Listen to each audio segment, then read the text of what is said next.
This is Musical Minutes, and these are composers that you should know.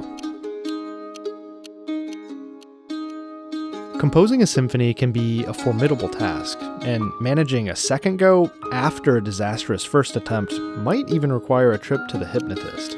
For a young Sergei Rachmaninoff, no means of relief were off the table after the horrendous premiere of his first symphony sent him into a severe depression. For the following 3 years, he composed no music. But after these 3 grueling years of creative drought, something happened to Rachmaninoff that radically shifted his mindset, and he was back on track to compose his second symphony and piano concerto, widely acclaimed works that would make him famous. So we're going to talk about all of this. Our redemption tale begins on March 28, 1897 in St. Petersburg, Russia, a day to forget for a young composer seeking to unveil his first attempt at the symphonic genre.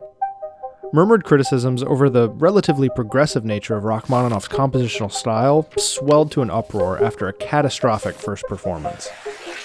The woefully under-rehearsed orchestra was ragged, and the indifferent and allegedly intoxicated conductor appeared to be in a stupor.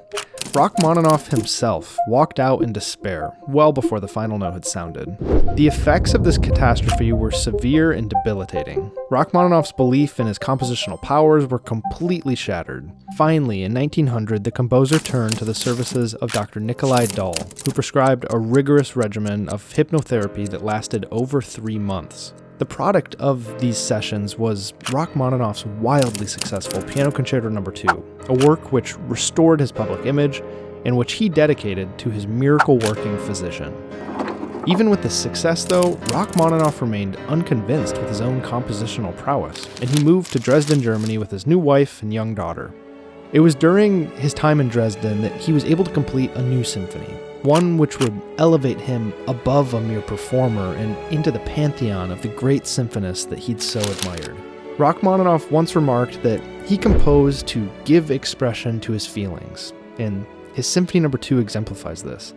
Maybe when we listen to it now, the achingly gorgeous Adagio movement rings with new meaning, and maybe the energetic finale brings high-spirited encouragement to anyone who suffers with writer's block. Really, whatever you take from it, it's Rachmaninoff at the height of his career.